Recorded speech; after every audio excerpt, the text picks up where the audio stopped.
美国最有可能就是出动 B1 结合 B2， 不然就是在海里面的，你根本找不到它。核子潜艇直接发射战斧巡弋飞弹。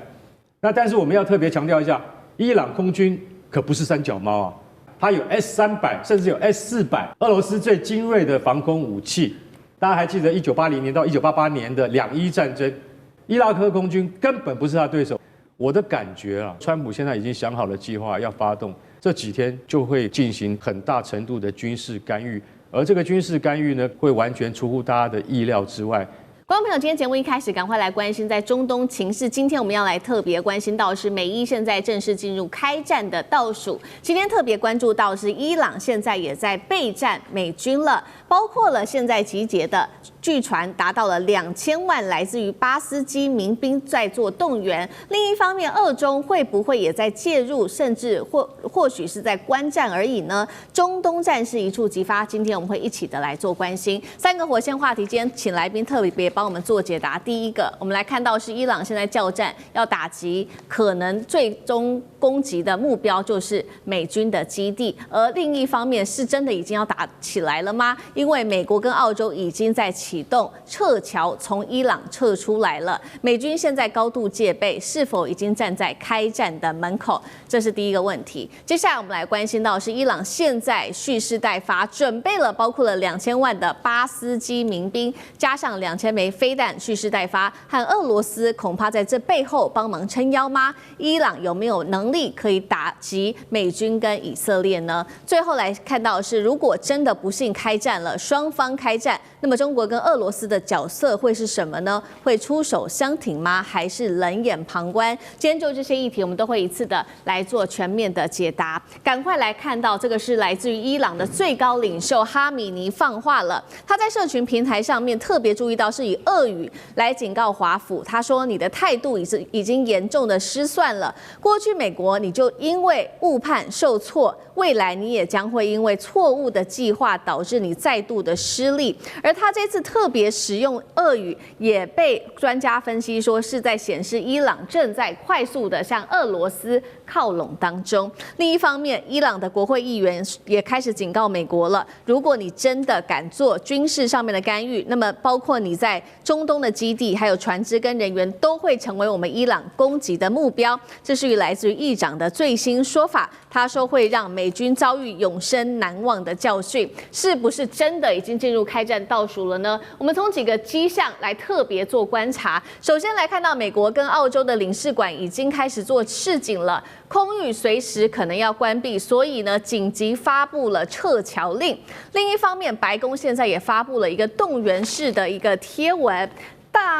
大写的字母是写着说：愿上帝保佑我们的军队，愿上帝保佑美国，而我们现在才正要开始，这是第二个迹象。再来看到是五角大厦的披萨指数也现在不断的浮动，甚至是飙升当中。分析指出了，这是在美国在这中东地区的部署。他说，美军在卡达的乌代德空军基地这边已经部署了这一些先进的战机，搭配战舰，随时都会可能对伊朗地区发动空袭。而川普另外一方面，除了在军事上面喊说要介入之外，在经济上的制裁也正式的展开。他说，跟任何有伊朗商业往来的国家将会被课征25%的关税，但是这样子的一个关税也被专家嘲笑说，是不是你川普无计可施，所以只能打出关税战呢？我们也要来看到，伊朗也不是省油的灯。现在美国祭出了各种的军事武器，在做准备的同时，伊朗在军事上面的准备包括了他声称拥有2000万的民兵正在动员，这个是巴斯基准军事组织，准备要来镇压这些抗议的群众，并且把这个矛头也对准了美国跟以色列。另外还准备了2000枚的飞弹。还有就是伊朗的国防部说啊，不只是他们自己内部有足够的武器，甚至现在还传出有量能可以做出口。他说，接下来其他的国家可以透过加密货币来跟他们买武器，而可以买伊朗的武器，包括了伊朗的导弹、伊朗的无人机，还有它的战舰，还有短程防空系统等等。而俄罗斯在这几天也被发现，他不断的往来德黑兰，是否在暗中援助伊朗呢？被拍到他的运输机不断的在这个德黑兰的附近，被猜测可能就是在提供军事的援助，或者是为最高领袖在撤离上面来做准备吗？我们今天看到伊朗不管在军事、经济、外交上面都已经开始做准备了，而美国另外一方面，除了动武可能接下来的动武之外，制裁也在进行当中，所以节目一开始要特别请教干哥了。伊朗这个快速的动员，还有包括它的军事武器都准备好了，还透过俄罗斯取得一些技术，代表它已经准备要对美以正式的发动攻击了吗？如果战争真的爆发，中东地区的安全会如何发展？伊朗真的有能力打败美国跟以色列吗？干哥怎么看？好，伊朗跟委内瑞拉情况完全不一样，你没有办法斩首，你也没有办法活捉。那个哈米尼为什么？因为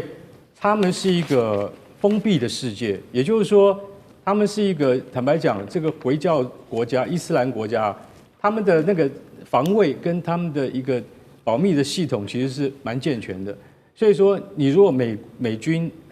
或是 CIA 他们要得到先期的情报跟资料的建立的话，老实讲一句都蛮片段的。所以这次我觉得。川普在下手之前，他要考虑再三。去年6月，他用 B2 轰炸机解决了一些伊斯法罕的那个地下核设施，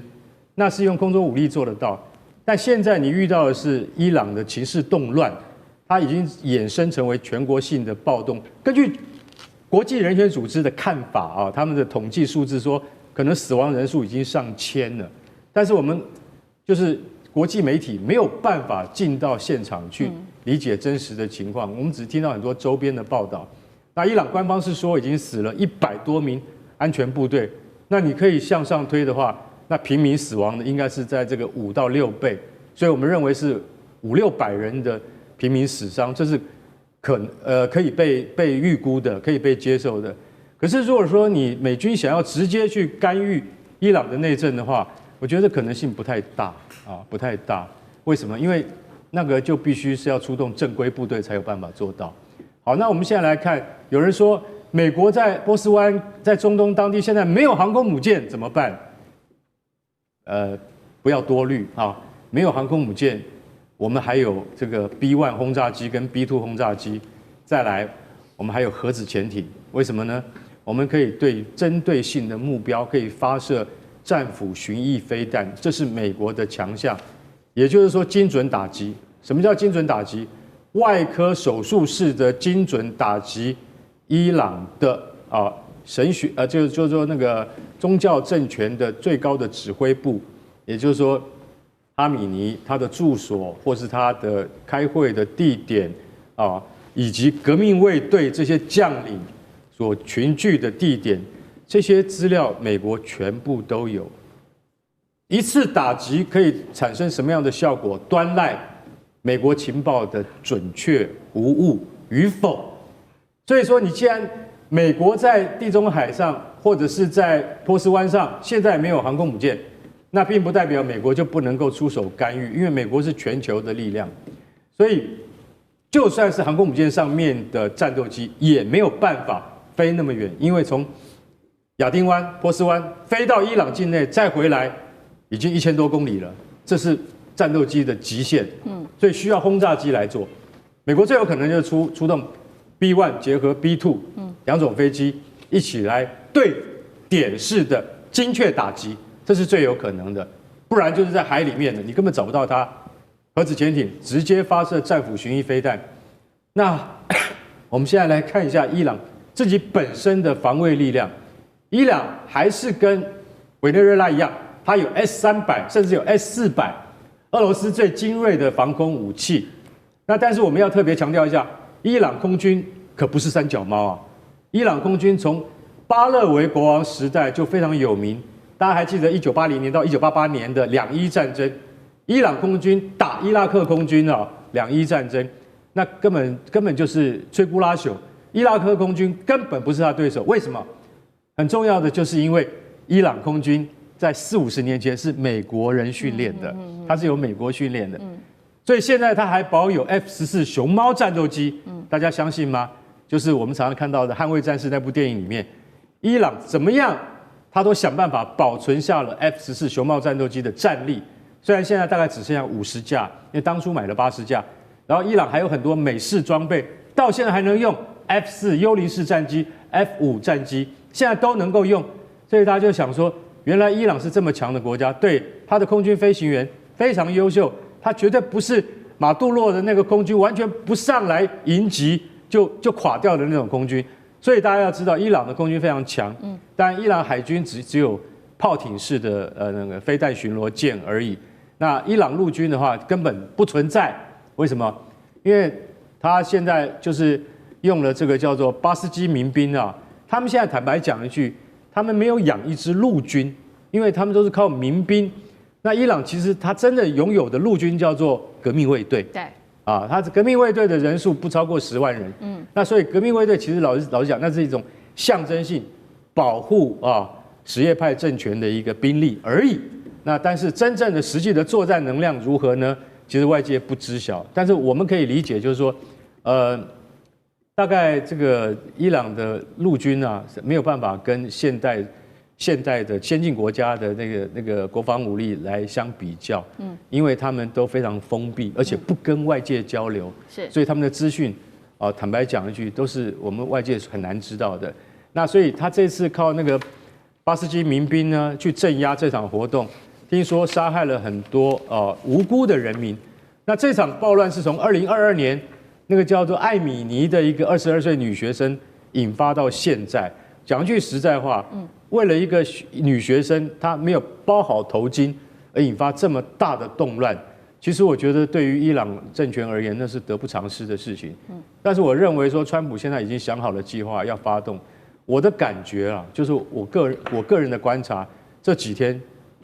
就会进行很大程度的军事干预，而这个军事干预呢，可能会完全出乎大家的意料之外。美国可能要下定很大的决心去做这件事情，才能够达到他在委内瑞拉树威之后，又在伊朗创造一次美国奇迹的美国胜利。对于川普的未来的连任他想要再连任，到底行不行呢？我看就看这一役了。好，中东战事一触即发，有没有可能伊朗成为在继委内瑞拉州川普下一个就即将要拿下来的地方？因为刚刚干哥也提到说，伊朗的空军特别的强嘛，那其实伊朗现在也在打一种心理战，甚至先发制人，他想要先攻击，在美军先攻击前攻击美军基地，是否有可能发生这样的事情？如果真的遭袭的话，美伊是否会跨过战争红线？大使又怎么看？美国如果要对伊朗进行攻击的话，那一定是这种定点打击，然后呢是重要的这个战略，或者说的目标，包括人，除了这个核子基地然后重要的这个飞弹基地之外，要不然就是针对现在的这个最高领袖哈米涅，或者说是针对他的总统佩德西奇那这些不是那么容易，那可是问题现在美国就一直在给他出兵找一个理由，看起来他是找到理由了。因为川普在前几天他就说，你如果伊朗你开杀戒的话，那我就要动武了。那现在呢，这个到底多少人死不知道，这个我看这个有各种数目BBC 是2000人，而且 BBC 把它讲得非常恐怖，说医院里面那个尸体都叠在那个地方，而且呢，我这些家属去找到尸体的时候，每一具尸体还要花钱赎回，那是人间炼狱，那可是问题又有美国的一个比较受到，就是说其他的 NGO 比较有公信力的。我不是说 BBC 没有公信力 ，BBC 前一阵子被抓到拿美国 CIA 的钱嘛，对不对？那他这个就是说，这个美国有一个人权活动家的一个新闻社，他给出一个详细说，他说死亡人数538人，那么被捕的人数有1.06万人，那外界一般说这个数目比较可靠，那你要知道这个是伊朗全国，伊朗有多少人口你知道？9000万人，而且伊朗的国土有多大？伊朗的国土跟我们中国的新疆几乎一样大，160万平方公里。我们新疆是166万，伊朗就160万。是，所以呢，它有30几个省，所以说有一半省份都陷入了动乱有动乱发生。那可是呢，德黑兰最近有人住在德黑兰的这些外国的侨民，现在发回来的消息就是说，超商、银行、政府部门正常营运，然后呢，基本生活物资供应稳定，没有大规模抢购的情况。那我也看到大陆这个相关媒体报了德黑兰的街头，还是上班时间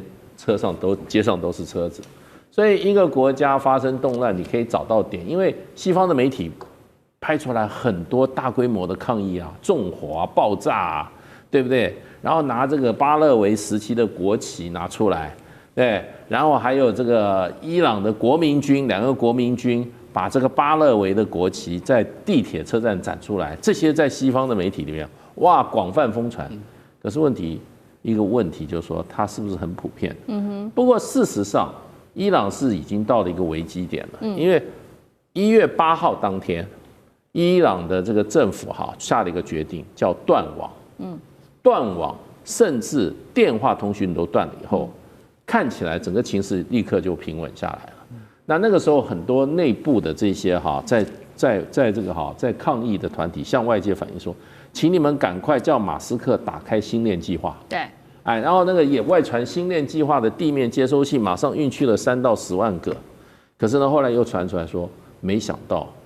伊朗的这个电战能力那么强，居然把星链计划都把它屏蔽了。所以呢，事实上的话，现在这个情况看起来，伊朗的动乱，起码西方要不然是找不到新证据，要不然是没有消息传出来，看起来好像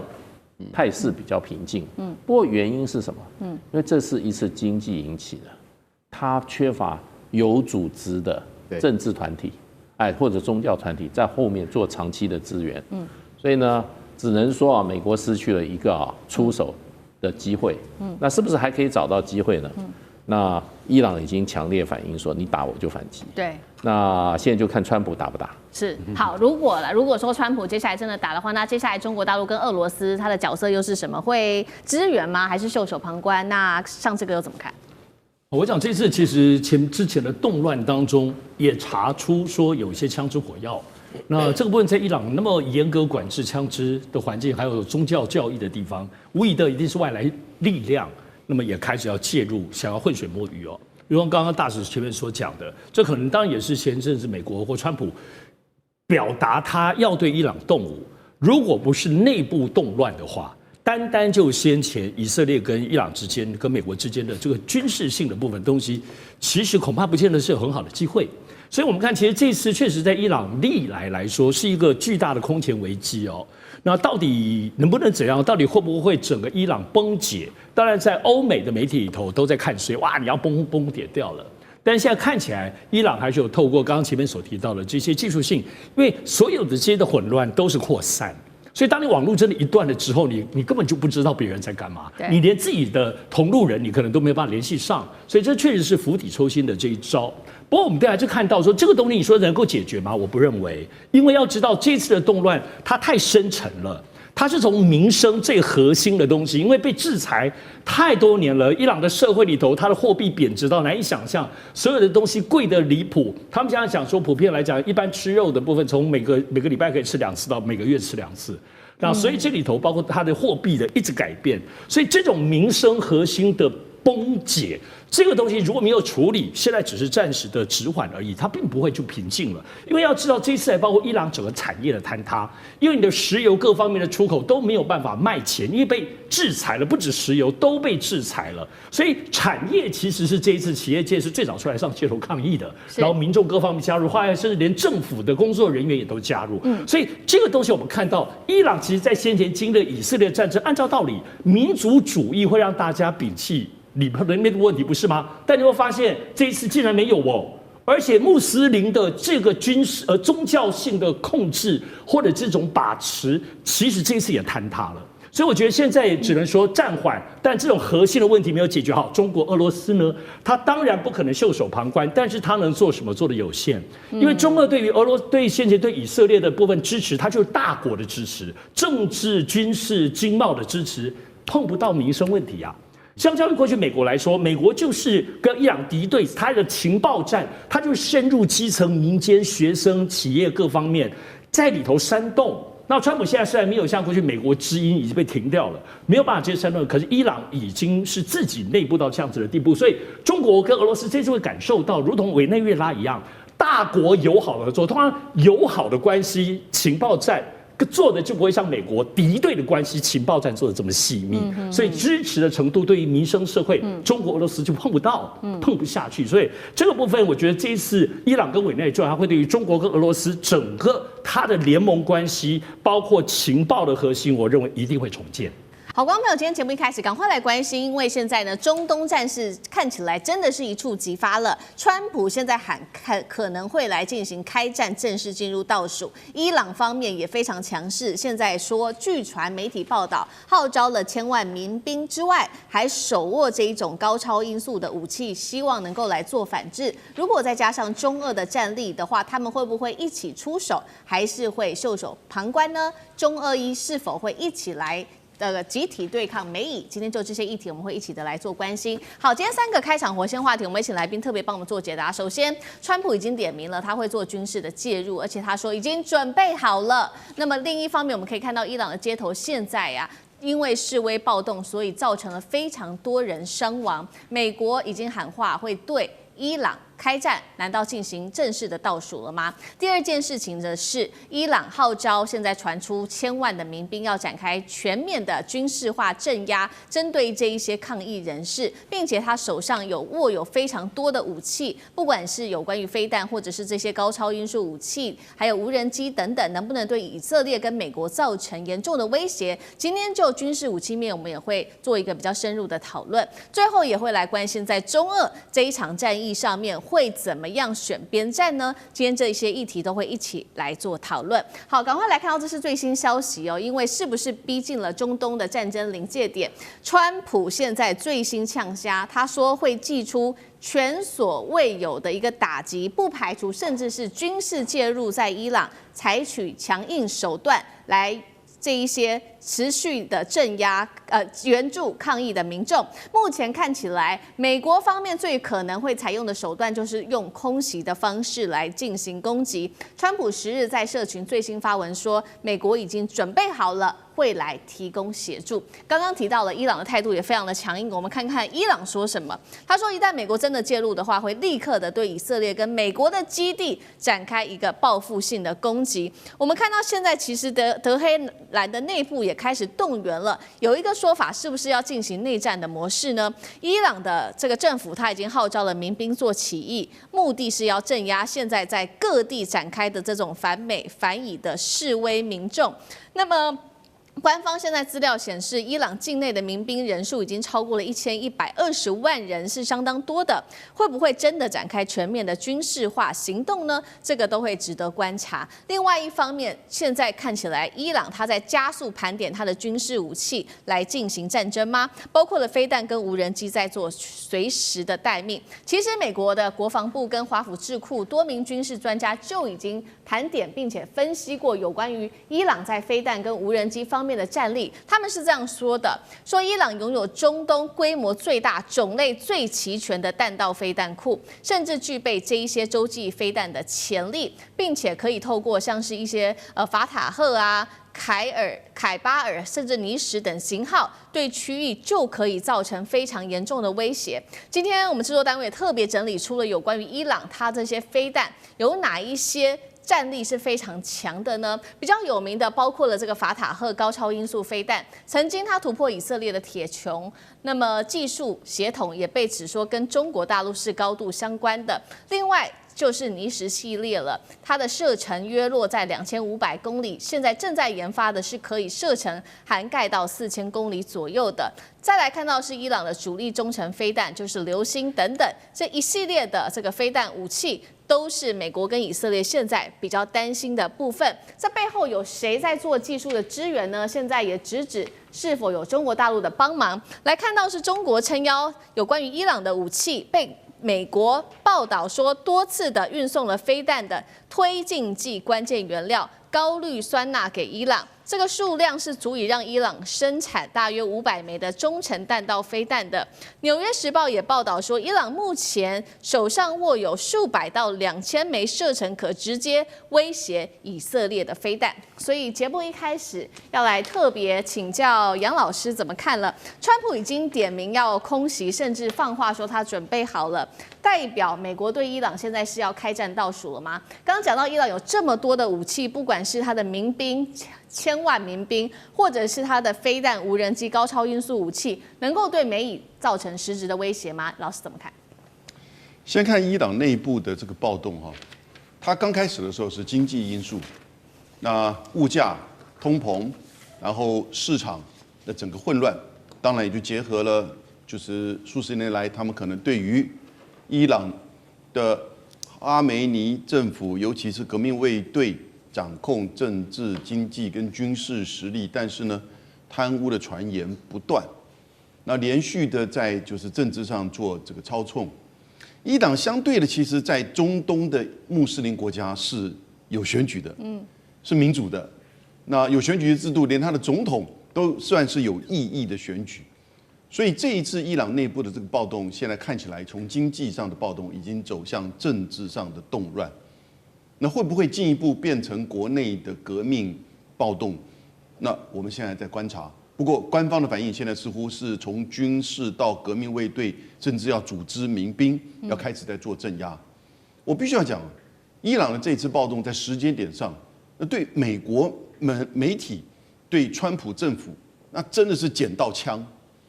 也就是针对他们从委内瑞拉到格陵兰这种无法无天帝国主义式。破坏国际秩序的作为，突然之间，他们就可以很高尚的、很有道德的说要去支持伊朗人民的争取自由。那甚至呢，用军事的手段，那还讲到可能用经济的制裁以及网络的就是制裁。那经济制裁不几十年了，网络制裁现在伊朗内部网络都断了，你来什么网络制裁、经济制裁还有什么用？那所谓的。在军事上做准备，我觉得这个当然一直以来都是个选项。在以色列的加沙战争大屠杀的时候呢，伊朗跟以色列都发生过几次的，就是无人机和导弹的这种就是交换。那到后来最近一波的时候，整个伊朗因为它量多，使得以色列的这个铁穹体系这个应付不暇，那很多的都市像特拉维夫都遭受到这个困境，美国就出手。攻击伊朗的核设施，所以这个时候你看到美国攻击伊朗的核设施，是因为伊朗要发展核武器吗？当然不是，所有的其他的国家都知道，它距离发展核武器还有相当长一段距离，基本上是在解救以色列。现在呢，它基本上其实在解救自己在拉丁美洲的这些无法无天的作为，尤其是美国媒体，我看到美国媒体的这种对伊朗的情势已经铺天盖地的说到，好像是要挽救整个伊朗人民。现在这是一个最佳的这个机会，那至于川普是不是真的敢用，我觉得他可能要看情势的发展了。因为伊朗的政府，他现在已经毫无忌讳的去针对可能会危及到他们政权的这个暴动，采取镇压行为。这镇压可能会很血腥，没有错。那外力的介入，如果使得伊朗政权受到影响，甚至这个濒临灭亡的时候。他拥有的武器当然也会报复了，他要报复不一定要打以色列，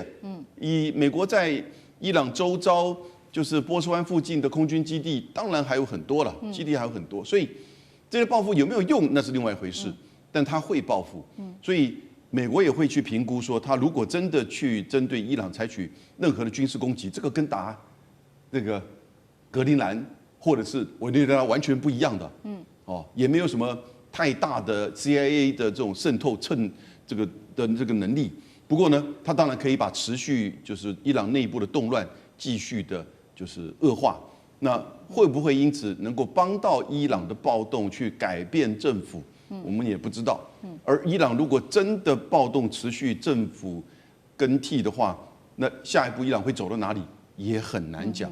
这个国家这么大的人口，那在这边这么的重要，拥有这么多的这个军事武力，未来的发展会很混乱。好，同样问题也要请教蔡委员怎么看？那因为刚刚耳麦也有收到最新消息，是美国的议员最新放话，他说在今天晚上会终结伊朗的暴动，是说今天晚上似乎是不是就会开始动手了？第一个问题要特别请教委员。另外就是刚刚伊朗讲到嘛，他号召了不管是1000万民兵，或者是他的各种飞弹、无人机、高超音速武器，真的能对美以造成威胁吗？没办法，因为民兵是地上作战的，美国、以色列没有那个能力用地面武力来入侵伊朗，但是空中轰炸就不可避免。只是这个空中轰炸有没有办法像贝鲁特大轰炸那样的轰炸能量？现在大家在观察是不是有这个能量。因为贝鲁特大轰炸了好像40几天吧，就几乎把贝鲁特全部瘫痪了。这是最主要的美国跟以色列可以采取的。而轰炸的对象呢，一定是伊朗的党政军教派组织以及它的所谓的弹道导弹的弹药库或发射地点。那这个美国已经调查得很清楚了，所以轰炸只是看伊朗能够躲得多厉害，那反击得多快。那第二个，伊朗几乎完全没有像样的防空导弹，完全没有。啊，既然没有防空导弹的话，美国的轰炸机啊，这个以色列的轰炸机啊等等，就可以如入无人之境。那这个伊朗是非常非常吃亏的啊。然后第三个，伊朗啊，这个残余的洲际弹道导弹或者什么高超音速导，我是不相信伊朗有高超音速导弹的，因为到目前为止都是媒体在说了，没有看到有任何一个军事技术上的杂志评估过这个事情。那他攻击以色列是难免，攻击美军基地是不可避免的，但攻击会有多少的战损，那不知道啊。以色列就要自己去加强了哈，自求多福啦。然后美军空军基地那倒不是问题，因为美军空军基地真的美军没多少人了，对，所以问题也不大哈。那破坏力也不可能太强，因为美军的防空力量还是有的哈，所以我们就看看它怎么发展。那只是说，伊朗的政权，这个教士政权，在经过1波、2波、3波的大轰炸之后，还有多少生存的实力啊？这是有待观察的。但是我相信，美国现在自己知道，他没有办法消灭这个教士政权，但是会严重弱化这个教士政权。这个教士政权可以说是贪污、贪婪。还有暴力，还有什么欺侮老百姓，搞得民不聊生啊！那受的好处都是教士集团跟革命卫队拿走了，国防军要钱要不到，那个真正的财政部收税收不到，一般老百姓做生意都还要付钱给革命卫队。你说这个政权怎么可能持续很久？而这个暴动刚好是给这个美国跟以色列来了一次的机会。对，那这种机会的话，中国跟俄罗斯根本没有插手的余地，也不敢插手。好，所以确实这一场暴动现在其实仍然在持续当中，给了美以可以介入的一个机会。我们帮朋友更新一下这一场暴动目前的最新进度，其实已经有100人死亡，数千人被捕了。那么伊朗持续的是镇压、血洗多个城市，特别看到的是一些比较惊心动魄的画面，包括伊朗它的德黑兰急诊室人满为患已经急到护士都来不及做 CPR 等等，伤者大约是落在20到25岁的年轻人，目前看起来是最多的。很多人不管是眼睛啊中弹，或者是穿过后脑等等，非常的严重。现在伊朗的医院里面都已经挤爆了。我们也持续来看到中俄接下来的角色是什么，会不会来协助伊朗？老师怎么看？我想大家必须要了解一下，就是说中国大陆而言，中国大陆跟伊朗之间没有任何军事同盟关系。中国大陆唯一一个有军事同盟关系是根据1961年7月11号跟北朝鲜签的这个就是中朝友好互助合作条约的第2条，它根据这个有。那其他呢，它可能有很多跟它友好的政权。面临军事威胁的时候，其实他也从来没有去插手，甚至呢有这个华裔啊，像印尼排华，他也会直接跟印尼政府讲，你是在屠杀自己的公民，你知道，不是因为他是华裔，我们就应该有任何人。所以，中国大陆啊是这个不建立军事同盟，不去干预他国内政，然后也没有任何这个对于伊朗的条约内这个义务。但是呢，我是觉得大家应该审慎啊去思考这些消息。西方媒体啊，不是我讲，在这个就是两伊战争或者说是入侵伊拉克还有阿富汗，有太多的假讯息，而且有时候谎话编的到自己都不合理。你看这边镇压反美反以的示威那个民众，对不起，现在伊朗政权是美国的走狗，以色列的走狗，他去镇压反美，他巴不得你在那边做反美反以的示威那个民众。而且呢，我讲实在话，就是说。西方媒体所能转述的报道都是集中在首都德黑兰这一带，那是不是普遍性的这样有民怨或者民众的这样子，就是说这个抗争的活动呢？其实也没有到那个地步，所以我觉得。这个即使这个政权啊，在很多地方它的形象并不是很正面，但是呢，你说它完全失控，我觉得倒还没到那个地步。所以这个假如不是派地面部队进去，然后去这个用这个弹道飞弹打击，或者说去轰炸。我可以讲说死伤是难免，但炸不出民主，也轰不出自由吧，对不对？所以美国呢，基本上来讲，嘴巴上讲了一套，但是使用军事手段，绝对是得到相反的效果。观众朋友，今天节目一开始，赶快来关心美国跟以色列将会祭出的这个铁拳行动来攻击伊朗。现在说是倒数72小时就会做攻击了，伊朗方面则是祭出了反制，他们的电磁兽现身，这背后有没有中国大陆在后面做技术上的支援撑腰呢？今天也关心的是中俄撑腰，这个现在伊朗的情势，开战是否正式进入倒数72小时计时呢？今天都会就这些议题一起做解答。3个火线话题，今天请来宾特别帮我们做解答的。以色列这次批准的最新行动叫铁拳行动，美以如果真的行动了，会在72小时内打伊朗吗？美军会派出他的地面部队吗？另外一方面，第二件事情，我们来看到伊朗的反制，包括他亮出了他的电磁兽，中国的武器跟技术到底有没有在这背后帮伊朗做支援呢？北京是在救伊朗，还是测一个新的战法？最后一件事情，我们会来关注到的是，伊朗其实现在面临的是内忧外患，在国内其实有这个全国的示威活动，已经在他们的全国蔓延。那伊朗另外一方面还要面对这个开战的倒数计时，在此刻中俄的军演跟武器的援助能够阻挡得了美以的攻击吗？今天就这些议题，我们都会一起的来做关心。刚刚特别提到的这一场中东战火倒数计时，就是因为以色列的内阁已经正式传出，已经批准了这一场铁拳军事行动，72小时会对伊朗来发动突袭。我们要来特别看到的是，其实呢，种种的迹象都显示有可能战争是一触即发的。来看到旁边的阿拉伯联合大公国已经规划了在靠近沙烏地阿拉伯的边境，为以色列新建可以容纳超过800人的一个军事基地。如果这个计划成真的话，以色列正规军会是首度的把他们的常驻放到阿拉伯半岛常驻军哦。另外一方面，我们也可以看到紧张情势现在在升温，其他国家看在眼里，也开始在伊朗这边紧急的撤侨。几个国家特别明显，俄罗斯在过去24小时内已经出动了3架专机，紧急撤离自己的人员。澳洲跟中国大陆也同步启动了整体的撤侨行动。伊朗的官方现在研判了，他们认为美国跟以色列确实正在实质的筹备军事的行动，马上就会做动手了。另外一方面，伊朗的革命卫队空军也已经开始在自己的境内西部地区全面的活动，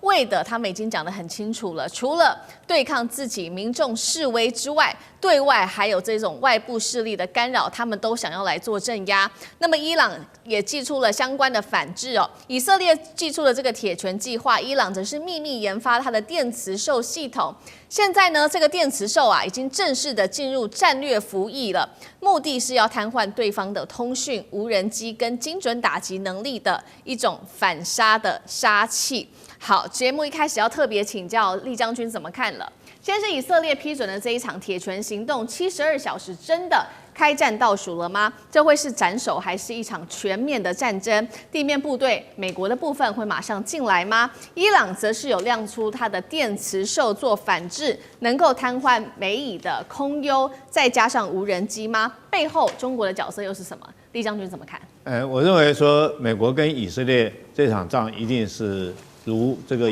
箭已经在弦上，非打不可了哈。那为什么会这样呢？因为我们从去年6月13号到6月25号，以色列跟伊朗彼此互相用空袭的方式作战。我们从这场战争里面就可以看出来，伊朗对以色列已经是也可以称之一场不对称的作战。因为以色列它这个主要的作战战力，包括战机，包括地面部队，都比伊朗要强很多。但是伊朗可以借着这种高超音速导弹，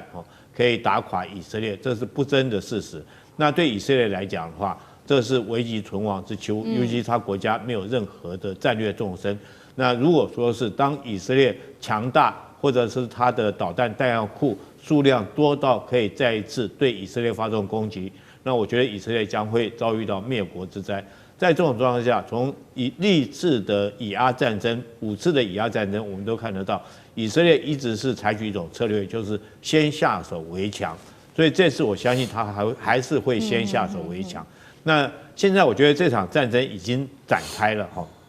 刚开始这个不是靠着就是所谓的这种军事武力的作战，而是靠一场情报或者是群众战已经展开了。所以情报战我们看到，我认为摩萨德或者是美国的 CIA 早就已经渗透到以色列各个这种从政府高层一直到民间各个层级，大概都已经渗透进去了。然后在这边，现在我们看到伊朗自己国土里面总共有250几处的地方发生所谓抗议，甚至于暴动，而且是暴动越演越烈，甚至传出说有这个2000多人被捕，有30-40人这个已经上升的这种状况。我认为这个背后一定有美国或者是这个以色列摩萨德情报站的力量在里面。那第二个，在经济战方面，我们也看到以色列这时候对他们或者是美国是不是对伊朗也实施相关的经济跟情报战，让伊朗在短短的时间之内这个通膨突然爆炸了这么严重，这个原来一张地铁票在不到24小时从7万里尔拉涨到10万里尔拉，只是一张地铁票，它通膨速度是超乎想象，所以伊朗老百姓当然生活不下去。在这种状况之下，我觉得紧接着下来就是实质上的军事行动。那我认为这是军事行动，那以色列也会吸取上一次这个6月份那次去年6月份战争的一个作战经验，它当然绝对具有100%的空中制空作战的能力，但是它上次缺少的是地面作战。那我认为它会主要针对2个目标来做打击。第一个目标就是斩首作战，针对哈米内尼，对他来实施斩首作战，针对这个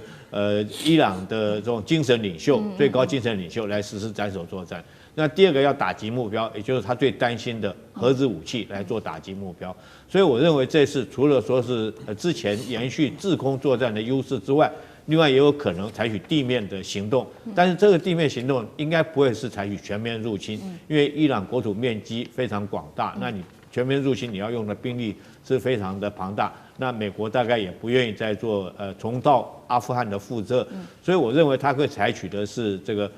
委内瑞拉的这种模式，就是用特种部队进去里面然后对这个他们精神领袖哈梅内伊实施斩首作战。那或者是对这个核子武器、核子设施来实施破坏攻击，所以我们看到美国这次来讲的话，说现在运到欧洲去的武器，大部分都是以这个实施地空整体作战为主的武器，包括到我们看到他用C-17运输机运去的所谓对地的攻击直升机，包括阿帕奇、黑鹰等等这款直升机，还有它的 AC-13洞都是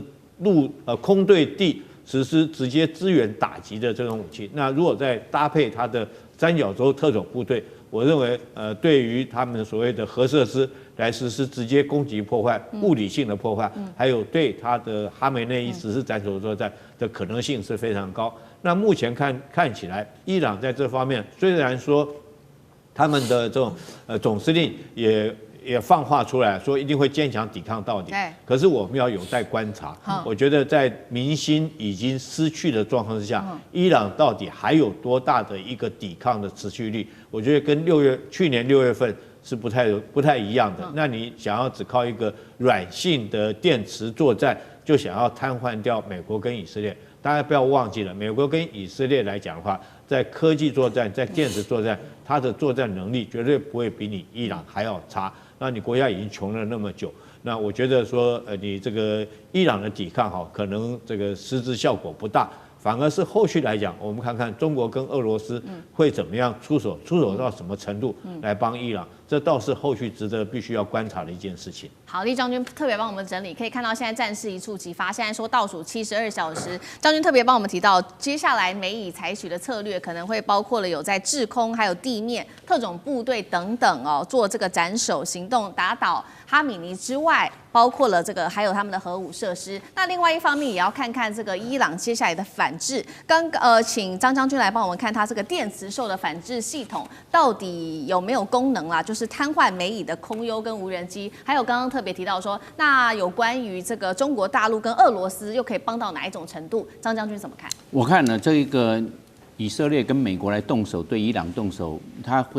我们可以看得说要有个对照组，就是委内瑞拉。那委内瑞拉91万平方公里，但是在伊朗的话，它的面积就比较大，将近2倍，164万平方公里。换句话说，要对伊朗动手，难度是比委内瑞拉要高得多。那在这个方面，我们可以看有很多相似的状况。第一个，双方收入都低。你要看伊朗它现在也非常贫穷，因为经过美国40年的经济制裁，它的国民所得才4300块美金。你看多少？这只有大概只有台湾的1/9。换句话穷到民不聊生，4300，然后人口又多，8800多万呢，快要将近1亿的人口。伊朗是换句话说，它经济的包袱是非常沉重。第二个，社会非常动荡，示威不断，然后到现在为止，已经在示威还有这种冲突当中，已经死亡最少45个人了。你看看，比在委内瑞拉动荡还大，因为已经死那么多人。所以对立非常的严重，它就让人民跟这个社会动荡，人民跟政府之中是相互的对立。第三个，间谍内应，委内瑞拉有内应，里应外合。那现在在伊朗也是里应外合。上一次的时候，我们在去年2025年，以色列还有美国派的这个 B2 的幽灵轰炸机这个轰炸，竟然还有无人机是从这个伊朗内部起飞攻击伊朗。这都是以色列安排好的。我们换句话说，这一次的行动啊，是摩萨德跟美国的 CIA 中情局啊合作，那这样又不一样。我们知道那一次的美国还有以色列在去年冲突对这个伊朗实施这个攻击的时候啊，伊朗完毕之后处决了好多的间谍，处决的报那个媒体上我都有看到。那现在有没有？我认为还有。那这样子的话，换句话说，又是里应外合，那这样对伊朗动手。我认为不是光只是72个小时的这些动手，我认为先军事上这个极限施压，让伊朗这一方面的军事上的压力非常的沉重之后，再动手，再下手。我认为2种，第一个，我认为擒贼先擒王，先斩首，对哈米尼以及他最高的政府的领导阶层动手，因为他现在有培养一个叫做理查巴勒维啊，理查巴勒维现在流亡海外啊，就是美国要培养的嘛。对。这巴勒维他是以前是王，理查巴勒维他是王储嘛，把他们除掉之后，他才可以回去啊，领导这一些这个反抗哈米尼领导的这些社会大众、平民百姓啊。所以你看，美国他都有预先培养这些人。那您刚才所说的这个中国大陆所提供的电磁兽，我认为这个管不管用？美国跟以色列会用反辐射飞弹的，你一发射电波，反辐射对着你电波就下去，你这样怎么？你发射电磁波是软杀，以色列跟美国可是硬杀哦，反辐射直接把你炸掉。以色列跟美国对伊朗会动用3个战略目标，第一个防空飞弹，因为这个对无人机也好，对轰炸机也好，或者对逆中战机也好会有威胁，先把这些防空飞弹把它除掉。第二个关通系统炸掉，美国不是对这个委内瑞拉炸掉它的关通系统雷达站嘛？一炸掉之后变瞎了，虽然逆中战，但是不要忘了，以色列或美国也会派出 F-15或者 F-16，这还有甚至有美国可不可能派 F-18的超级大防风？这个不是逆中，那但是把它炸瞎，是这个样啊。那这样子，第3个还有什么？第3个炸机场，这个伊朗也是有一些机场啊，那这样子的话，伊朗的空军空防几乎都没有了。我们看，但是伊朗有一个好处是在什么地方？德黑兰的首都，首都在内陆。不是像这个这个我们讲到的委内瑞拉就在海边啊，对不对？这个卡拉卡斯就在旁边啊，就在海边一进来就到了。但是德黑兰不一样，德黑兰在里海的南端，在内陆是沙漠地带，人口800多万，所以这个就有困难度了。所以，但是美国的 CIA 跟以色列的摩萨德的情报机构可能会做得很好，还有在太空中的人造卫星可能会掌握他们的动态，因为他们有时候也会通联，对吧？那我认为还有一个就是看一看美国最近几天呢，在五角大厦附近的披萨店。披萨店生意好不好？披萨店生意如果稍微高一点点的时候，那还没有要动手。一到巅峰的时候，那披萨店忙不过来啊。那这个大量的这种我们讲的外送的一直在忙了，就是要动手了。我认为伊朗要赶快去看那个披萨店，这是很准的。对，就跟汉堡店，披萨指数就来了。换句话，这个方面的一个是斩首行动，另外一个还有一个就是刚才厉将军有讲的核武设施，上一次还没有打完。我认为那上次那个 B2 幽灵轰炸机啊，派了6架，带了12枚专利炸弹，很厉害。但是问题是还没有全部破坏。为什么？所以这次要动手。我认为就是为什么要动手？不是光为哈米尼哦，他们已经有内应有情报，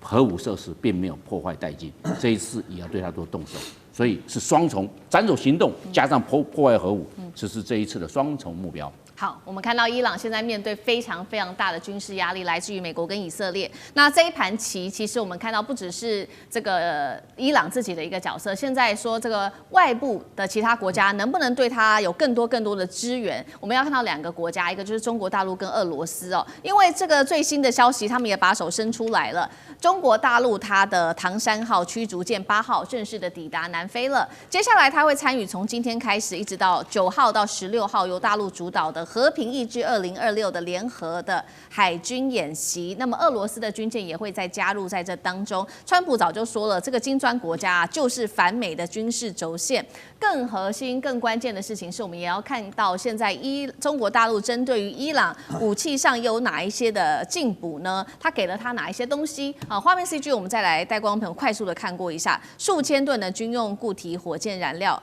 飞弹零组件、长程防空飞弹系统传出。还有下定了100架的歼10C， 接触到了包括了红旗9B 跟歼20，还有这个神农的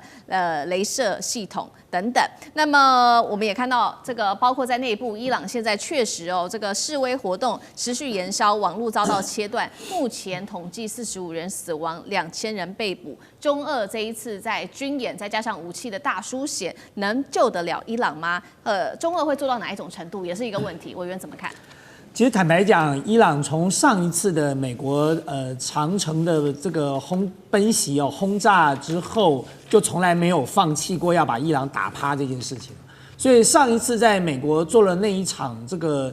非常短暂的攻击之后，其实伊朗心中大概一直都没有买单过了，他心中一直在犯嘀咕，他也不认为说这个伊朗的这个核武设施真的被摧毁了，只是碍于川普的面子，他只好吞了。所以在过去这段时间，其实伊朗一直都没有停止下来了。就他认为这个以色列一直都没有停止下来，他认为伊朗是他最大的威胁所以他无论如何要把伊朗打趴为止他这才能够消除他心中的隐忧。那么因此这场战争看起来似乎已经是箭在弦上了。那有几个点可以看得出来是在箭上弦上的原因，是因为这一次在伊朗内部的整个反政府的示威。长久以来，这就是不要说摩萨德啦，这是 CIA 在全世界最擅长玩的游戏嘛。所以过去这么多年来，我们看看全世界的颜色革命、阿拉伯半岛的茉莉花革命，这些革命背后真正的操控是谁？不要讲别的，讲台湾的太阳花学运，它背后是谁？讲香港的雨伞花学运背后又是谁？通通都是 CIA 啊。当 CIA 秀出了他所有的手段跟最后的底牌的时候，就代表说这一次就是摊牌了。那这一次如果摊牌完这个示威运动完了之后，他又没动手，那这些人就平白无故都曝光了。所以对他来讲，他不管是找巴勒维王朝的人出来放话，然后不管是动用了所有在这个伊朗民间 CIA 或者是摩萨德长期安插的这些势力，发动了各式各样的反政府示威，其实都代表说他们准备要毕其功于一役了。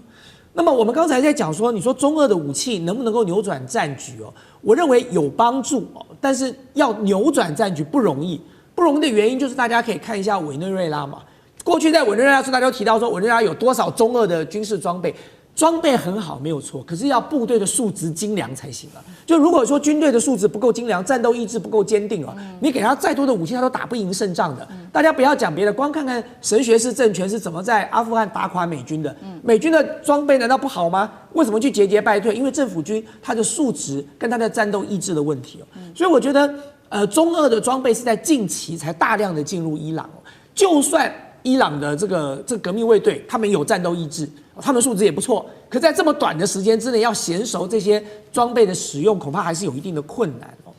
但是我要回过头来讲两件事情，就是说对伊朗来讲就是说伊朗当然前车之鉴，他不可能不知道他当时是怎么被轰炸的。所以你说，如果美国还要走当时的那个路线，来一次长途奔袭、空中加油，再来一次 B-2轰炸机的轰炸，我认为可能就没这么容易了，因为他们上次已经打过一次了。所以呢，美国要再故技重施并不容易。那更不要提到说，伊朗看过美国怎么对委内瑞拉的所以你像哈米尼也好啦，他们革命卫队的将士也好，重要的这些领导也好，该躲的、该藏的、该做的防范都做好了。就是美国上次呢，已经是一个反美政权的教科书了，就是你不要被美国猎杀掉，你不要被美国斩首掉嘛。所以接下来，如果美国要再用委内瑞拉那一套，恐怕也不容易。那你最后你看到的就是最有可能的，就是像刚才两位将军提的，那就必须真的展开实质的攻击了，不是这么简单的外科手术式的这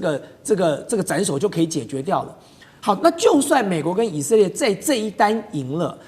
我也不认为长远来讲对美国跟以色列是一件好事了。当然，对以色列来讲，他可能也不在乎，反正他结的仇够多了，他也不多加这一拖。但是对美国来讲，大家不要忘记伊朗不是委内瑞拉。伊朗还有宗教的力量是存在的，所以全世界的恐攻恐怕又要再度兴起了嘛。当你今天把伊朗这样子猎杀掉了，然后政权把它推翻掉了，你真的认为你就可以把伊朗整个吃下来了吗？巴勒维王朝当时是怎么垮的？巴勒维王朝如果有真的这么英明、这么神武的话，当年不会垮的。所以今天你再把巴勒维王朝找回来，就跟你当时把伊拉克、把阿富汗拿到之后，你找了傀儡政权来是一样的。你能够支撑多久？美国接下来要不要驻兵？接下来反过来的反政府示威，就是其他的这个现有的这个伊朗现在的这些宗教力量了。那么巴勒维王朝应接得过来吗？所以接下来美国要不要陷入伊朗这么大的一个泥淖里头对美国来说，恐怕要这个仔细的好好考虑了。那当然，你说对川普来讲，他可能不在乎，但是这个长远的后果，美国就必须要来考虑来承担了。地缘政治、美中之争、战略价值、强权崛起、小国生存，现在与未来洞悉事件走向，掌握世界脉动，全球观点尽在环球大